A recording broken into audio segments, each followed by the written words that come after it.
এবার আমি আপনাদের একটা কথা বলতে চাই, এতক্ষণ পর্যন্ত আমরা আল্লাহর নবীকে নিয়ে কথা শুনতেছিলাম। মুসলমান, মুখে শুধু বললে হবে না আল্লাহর নবীকে ভালোবাসি, কাজে কিন্তু পরিণত করতে হবে। একটা জিনিস মনে রাখবেন, মুখে বলার নাম কিন্তু ভালোবাসা নয়। এই জন্য আমি আপনাদের কাছে জানতে চাই, নবীর জন্য যদি জীবন দিতে হয়, নবীর জন্য যদি ফাঁসির কাজটা তুলতে হয়, নবীর জন্য যদি বন্দুকের গুলিতে বুক ঝালদা হয়ে যায়, নবীর জন্য জীবন দিতে রাজি আছেন কারা কারা? আল্লাহু আকবার বলো। প্রিয় বন্ধুগণ, একটা জিনিস স্মরণ রাখবেন, ও ঢাকার মুসলমান, একটা জিনিস স্মরণ রাখবেন, নবী কিন্তু আমাদের জীবনের চেয়ে আমরা নবীকে ভালোবাসি। কথা বলেন ঠিক না বেটি? ওলীদ ইবনে মুগীরা আল্লাহর নবীকে বলছিল পাগল। পাগল বলার কারণে আল্লাহ পাক রব্বুল আলামিন সঙ্গে সঙ্গে ওলীদ ইবনে মুগীরাকে বলছিলেন, হে ওলীদ ইবনে মুগীরা, তুই একটা জারজ সন্তান। কথা বলেন ঠিক না বেটি? আল্লাহ পাক বিশ্ববাসীকে জানিয়ে দিলেন, আমার নবীকে পাগল বলার কারণে আমি বিশ্ববাসীকে জানিয়ে দিলাম, ওলীদ তুই একটা জারজ সন্তান। এখান থেকে স্পষ্ট ভাষায় আমি বলতে চাই, এই দুনিয়ায় যারা নবীকে নিয়ে বাজে মন্তব্য করে, এই দুনিয়ায় যারা নবীকে নিয়ে কটূক্তি করবে, এরা বর্তমান দুনিয়ার হাইব্রিড জাতের জারজ সন্তান। এতে কোনো সন্দেহ না।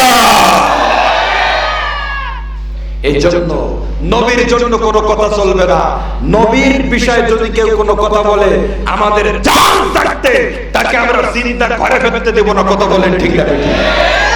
আলহামদুলিল্লাহ, মাশাআল্লাহ, জাযাকাল্লাহ। এজন্য সুন্নাতের উপর আমল করা যাবে তো ইনশাআল্লাহ। প্রিয় বন্ধুগণ, ব্যাখ্যাটা শুনে ভালো লাগছে না? সারা জীবন তো শুনছেন 100 শহীদের নেকি, 100 শহীদের নেকি, কিন্তু ব্যাখ্যা তো একটু জানার দরকার। প্রিয় বন্ধুরা, এজন্য আপনাদের পায়ে ধরে দাবি রাখবো, সুন্নাতের উপর বেশি বেশি আমল করবেন। এতে ইজ্জত কমবে না, ইজ্জত বাড়বে। মুহতারাম হাজিরিন, এবার আসুন, যে রাসূলের সুন্নাতের উপর আমরা আমল করব, দীপ্ত শপথ গ্রহণ করেছি, সে নবীকে আগে চিনতে হবে। নবীকে যদি না চিনি তবে আমরা কিসের উম্মত? এজন্য নবীকে আগে চিনতে হবে যে আল্লাহ পাক কত বড় দামি নবী আমাদের ভাগে আল্লাহ দান করেছে। প্রিয় বন্ধুগণ, এবার লক্ষ্য করুন, আল্লাহর নবীকে আমরা সবাই চাই কি চাই না? হাত তুলে কোন চাই কি চাই না? আল্লাহর নবীকে আমরা সবাই চাই। মুখে মুখে বললে কিন্তু হবে না, কাজে পরিণত করতে হবে। মুখে ভালোবাসলে ভালোবাসার বিনিময়ে কিন্তু জান্নাতে যাওয়া যাবে না। নবীর কাজ কিন্তু আমাদের বাস্তব জীবনে ফিট করতে হবে। আপনাদের একটা প্রশ্নের উত্তর ক্লিয়ার করে দেই। আপনি রাসূলকে নিবে জীবনের চেয়ে ভালোবাসেন, খুব ভালোবাসেন, কিন্তু রাসূলের ইত্তেবা, রাসূলের সুন্নাত আপনার ভিতর নেই। ও ভাই, এইদিকে তাকান। রাসূলের চাচা আবু তালেব রাসূলকে জীবনের চেয়ে ভালোবাসতো। কোন কাফের কিছু বললে সঙ্গে সঙ্গে প্রতিবাদ করত আবু তালেব, কিন্তু লোকটা কাফের ছিল না মুসলমান? কাফের। নিজের জীবনের চেয়ে কিন্তু রাসূলকে ভালোবাসতো, কিন্তু রাসূলের ইত্তেবা করেনি। ইত্তেবা মানে ইত্তেবা করলে তো মুসলমান হতো। জীবনের চেয়ে ভালোবাসছিল। আপনি আমিও অত ভালোবাসতে পারবো না রাসূলকে যত ভালোবাসছিল তার চাচা আবু তালেব, কিন্তু ইত্তেবা অনুসরণ না করার কারণে আবু তালেব কিন্তু কিয়ামতের ময়দানে আল্লাহ তাকে দিবে জাহান্নামে। কথা ঠিক না বেটি? নিজের জীবনের চেয়ে ভালোবাসলো রাসূলকে, এরপরে আবু তালেব ইত্তেবা না করার কারণে কিয়ামতের ময়দানে যাবে জাহান্নামে। এই দুনিয়ার বুকে যারা রাসূলকে ভালোবাসি ভালোবাসি বলে চিল্লায়, আশিকে রাসূল বলে চিল্লায়, রাসূলের ইত্তেবা না করার কারণে আবু জেহেল যে জাহান্নামে যাবে, এই লোকগুলোকে আল্লাহ ওই জাহান্নামে দেবে। এজন্য ভালোবাসার কোনো ভ্যালু নেই। রাসূলের ইত্তেবা করা, অনুসরণ করা, এইটা মাথায় রাখতে হবে। এবার আসুন, কি নবী আমরা পেয়েছি দেখেন ভাই।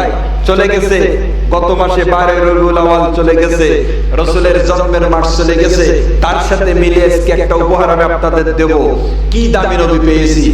প্রিয় বন্ধুগণ, নবী এই পৃথিবীর বুকে আল্লাহ পাক শুরুলগ্ন থেকে আমাদের নবী পর্যন্ত যত পয়গম্বরকে আল্লাহ প্রেরণ করেছেন, প্রত্যেকটা পয়গম্বরকে আল্লাহ তিনটা জিনিস দান করেছিলেন। কয়টা জিনিস ভাই?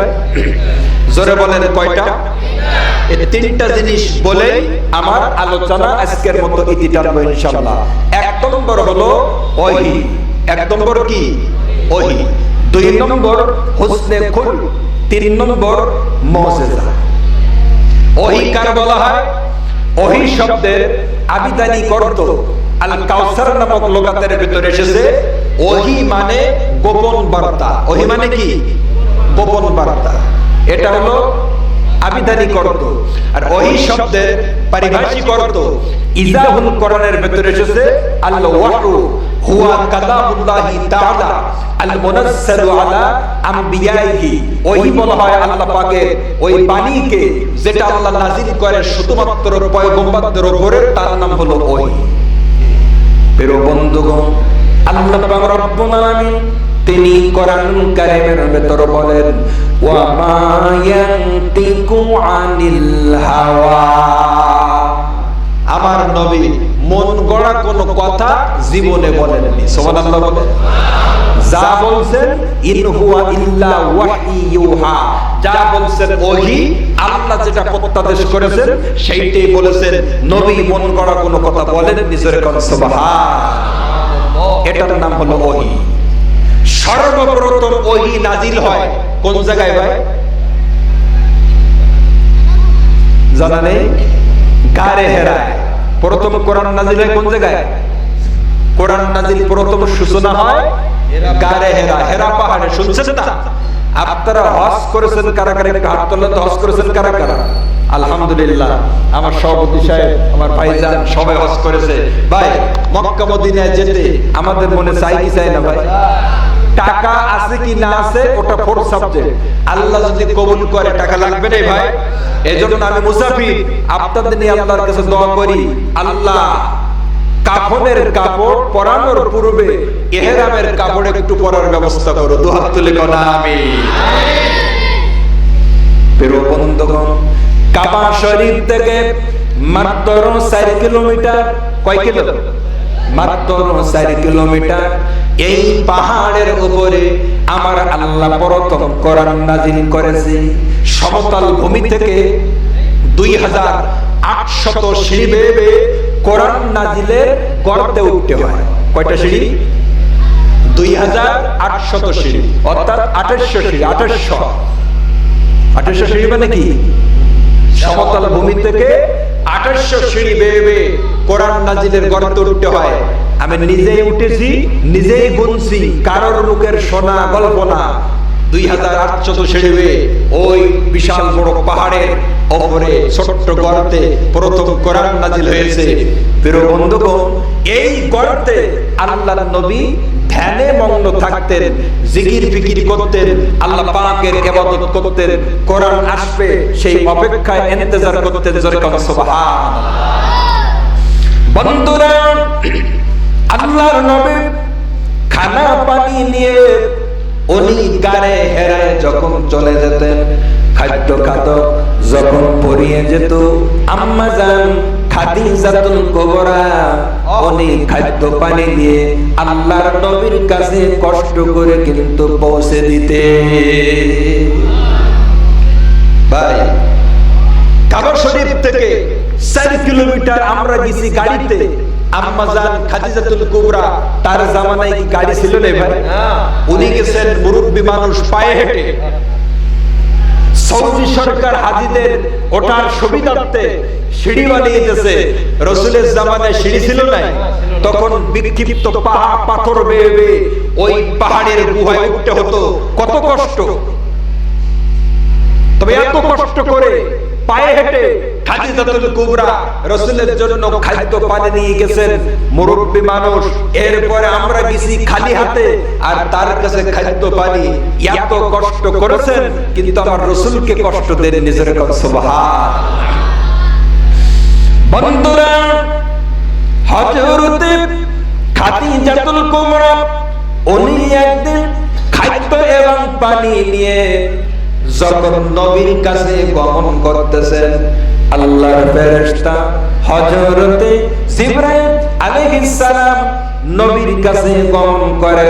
এবার আল্লাহর নবীকে বললেন, নবী আমি দেখে আসলাম খাদিজাতুল কুবরা আপনার কাছে খাদ্য পানি নিয়ে আসতেছে। সুবহানাল্লাহ বলেন।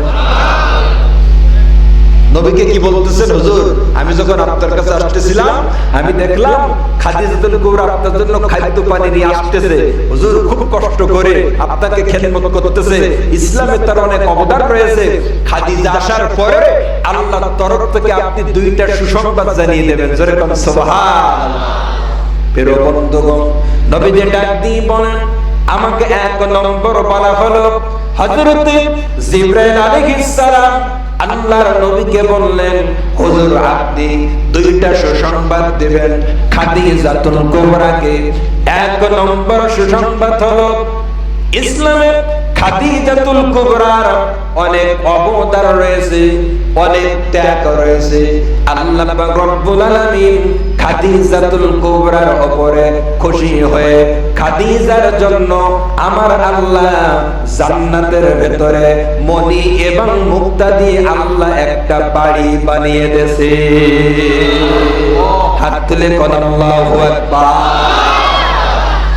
বন্ধুরা, দ্বিতীয় নম্বর আল্লাহর নবী হুজুর কি বলা হলো, হুজুর আপনি খাদিজাতুল কুবরাকে বলবেন আল্লাহ পাক দুই নম্বর সুসংবাদ খাদিজাতুল কুবরাকে দেশে। খাদিজা আপনার জন্য পাহাড়ের উপরে কষ্ট করে খাদ্য খাদো কানে, এই জন্য আল্লাহ পাক খাদিজাতুল কুবরাকে আমার আল্লাহ সালাম জানিয়েছে। আল্লাহু আকবার বলে। সালাম কার তরফ থেকে? আল্লাহর তরফ থেকে। আল্লাহর তরফ থেকে সালাম জানানো বিষয়টা কি ছোট মনে করলেন না ভাই? চিন্তা করছেন কিছু ভাই? আল্লাহর তরফ থেকে সালাম পাওয়া নসিবটা কত ভালো প্রিয় বন্ধুগণ। তবে যে কথা বলতেছিলাম, নবীর মুজিজা আর প্রত্যেকটা নবী রাসূলকে আল্লাহ তিনটা জিনিস দান করেছেন। প্রত্যেকটা নবী রাসূলকে আল্লাহ পাক তিনটা জিনিস দান করেছেন। জোরে কোন কয়টা? এটা জোরে কোন কয়টা? তিনটা।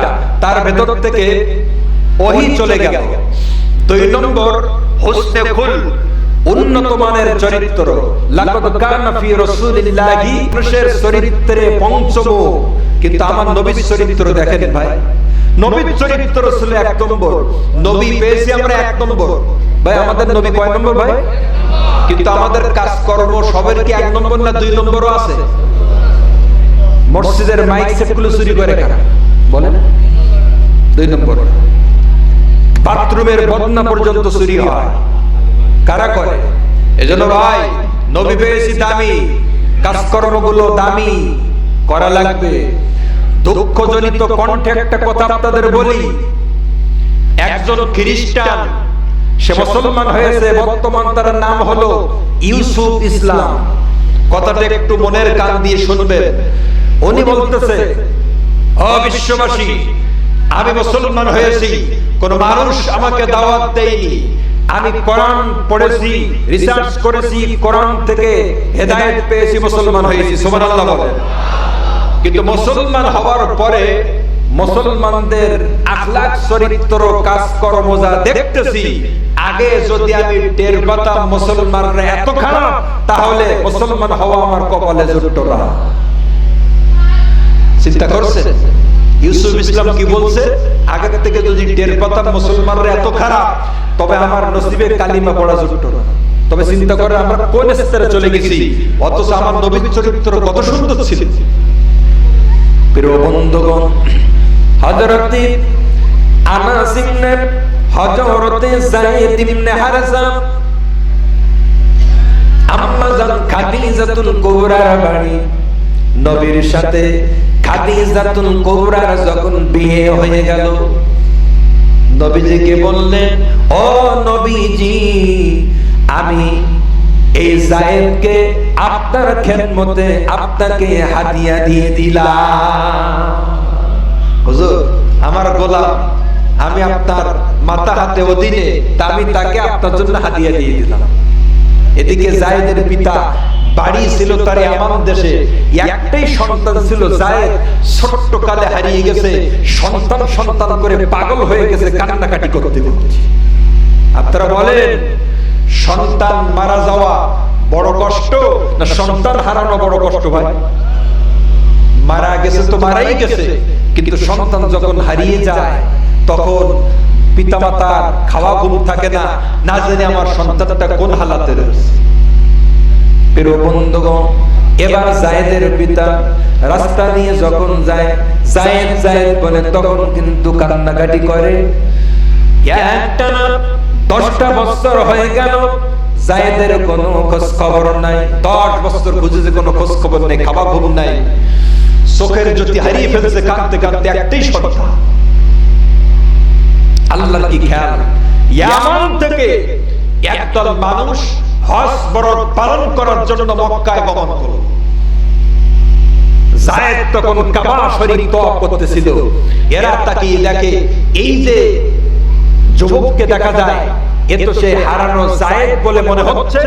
পাশে চলে গেলেন, যে বললেন, বাবা তোমার নাম কি জায়েদ? বললেন, হ্যাঁ। তোমার আব্বার নাম কি? বললেন, আব্বার নাম হারেসা। বাড়ি কোথায়? ইয়ামান দেশে। তখন তারা বুঝতে পারলো, এই তো সে হারানো সন্তান জায়েদ। মারহাবা বলেন। প্রিয় বন্ধুগণ, এবার জায়েদকে বলা হলো, বাবা তুমি কি জানো, তোমার পিতা কাঁদতে কাঁদতে তার চোখের পাওয়ার নষ্ট করে ফেলছে, তোমার মা পাগলের মতো হয়ে গেছে। ও বাবা, চলো আমাদের সাথে দেশে চলে যাই। জায়েদ বলতেছে, না, আমি এমন একজন মানুষের বাড়ি রয়েছি, পৃথিবীর কোন মানুষের ব্যবহার এত সুন্দর হতে পারে না, মুহাম্মদ সাল্লাল্লাহু আলাইহি ওয়াসাল্লামের বাড়িতে রয়েছে। আমি জোরে বলি সুবহানাল্লাহ। প্রিয় বন্ধুগণ, জায়েদকে বলা হলো, জায়েদ কিন্তু বাড়ি যাইতে রাজি হলো না। ছোট্ট সন্তানের সম্পর্ক গাঢ় থাকে তার পিতামাতার সাথে, তারা কিন্তু পৃথিবীর কোনো কিছু চায় না, চায় শুধু আব্বা, চায় শুধু আম্মাকে। কথা কোন ঠিক কিনা? তো রাসূলের কাছ থেকে কত সুন্দর ব্যবহার পেয়েছে যে রাসূল ছেড়ে পিতামাতার কাছে যাইতে চায়। প্রিয় বন্ধুগণ, জায়েদের পিতা খবর পাওয়ার পরে নিজের ভাইকে সঙ্গে নিয়ে জায়েদের আব্বা এবং জায়েদের চাচা আল্লাহর নবীর বাড়ি গমন করল। নবীর বাড়িতে গমন করার পরে নবীজি কি বলা হলো, আমার সন্তান জায়েদ শুনছে আপনার বাড়িতে রয়েছে, সত্য কিনা বলেন? নবীজি বললেন, হ্যাঁ, যেটা শুনছেন ওটাই সত্য। আমার জায়েদের জন্য পাগল। আমি জানি আপনারা ক্রয় সূত্রে মালিক হয়েছেন, অনেক টাকা দিয়ে ক্রয় করেছেন, আমি প্রচুর অর্থ করে নিয়ে এসেছি, যত টাকা চান বিনিময়ে জায়েদকে বাড়ি ফিরিয়ে নিতে চাই। দুহাত তুলে কোন আল্লাহু আকবার। প্রিয় বন্ধুগণ, নবীজি ডাক দিয়ে বলেন, জায়েদ যদি বাড়ি যাইতে চায়, আমি নবী ঘোষণা দিলাম 1 টাকাও আমি নেব না। জায়েদ যদি যাইতে চায়, আপনাদের সন্তান, আমি কোনো দাবি নেই, কোনো টাকা নেব না। আর জায়েদ যদি না যাইতে চায়, আমি এমন ব্যক্তি না যে জোর করে তার বাড়ি থেকে বাহির করে দেব। এখন আপনারা জায়েদের সাথে কথা বলেন। প্রিয় বন্ধুগণ, এবার আল্লাহর নবী জায়েদকে ডাক দিলেন। হযরতে জায়েদ কি যখন সামনে ডাকলেন, আল্লাহর নবী বললেন, ও বাবা জায়েদ, তুমি দেখো এই দুইজন মানুষকে চিনতে পারো কিনা? জায়েদ বললেন, ইনি আমার আব্বা, উনি আমার চাচা। এবার বলা হলো, তোমার মনে যেদিকে চায় তুমি সেই দিকে যেতে পারো, আমার কাছে থাকলে থাকতে পারো, অথবা তুমি তোমার পিতার সাথে দেশে যেতে পারো। এখন তুমি চিন্তা করে দেখো, তুমি যেটা করবে আমার কোনো দ্বিমত নেই।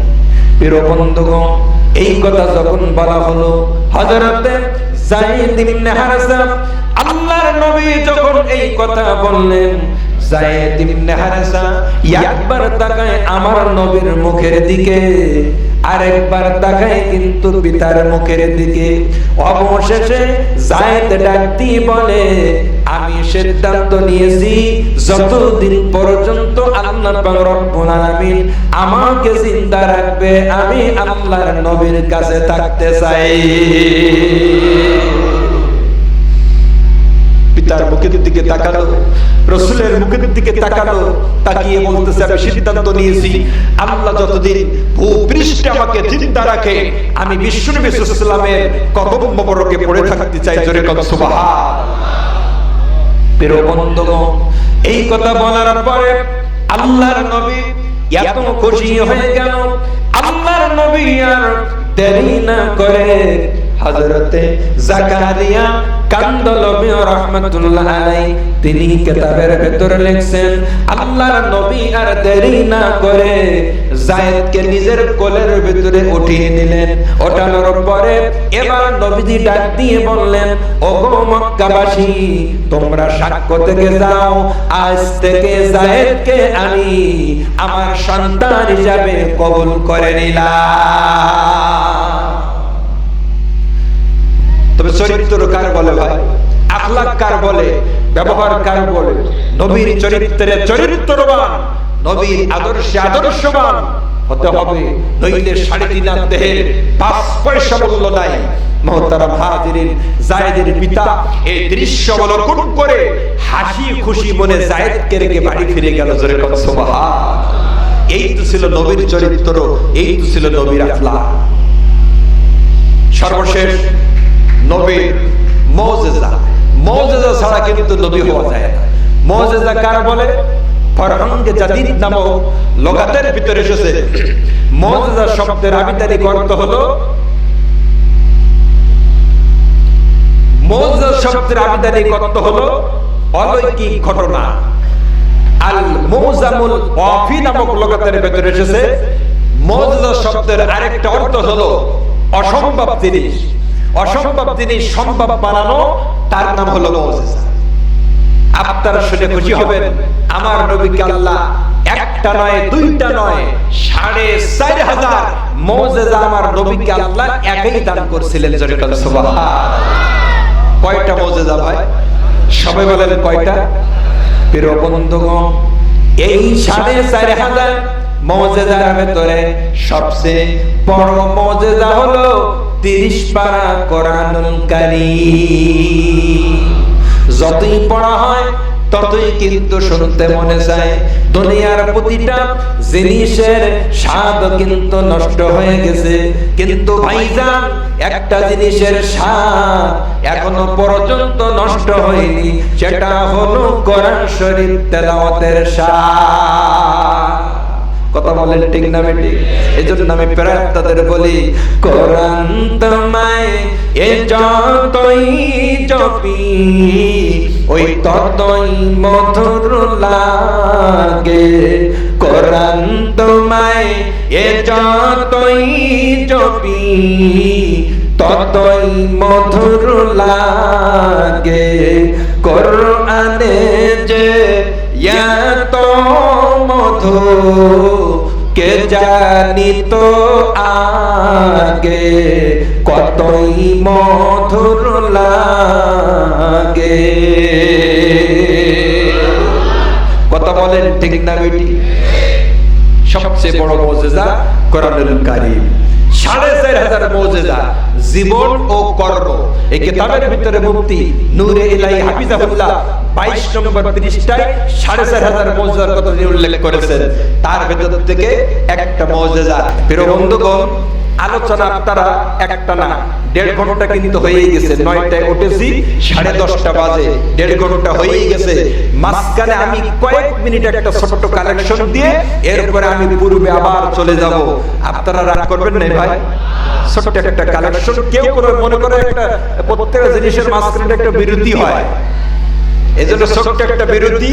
এর ভিতরে আমরা কয়েক মিনিটে কালেকশনটা কমপ্লিট করে এরপরে ইনশাআল্লাহ আমরা আবার পূর্বের কথায় ফিরে যাব।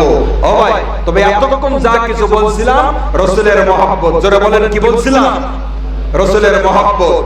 এবার আপনারা একটু হাত তুলে জবান খুলে বাঘের মতো একটা গর্জন দিবেন, এলাকার লোক যাতে বুঝতে পারে যে ময়দানে আল্লাহর ওলিরা রয়েছে।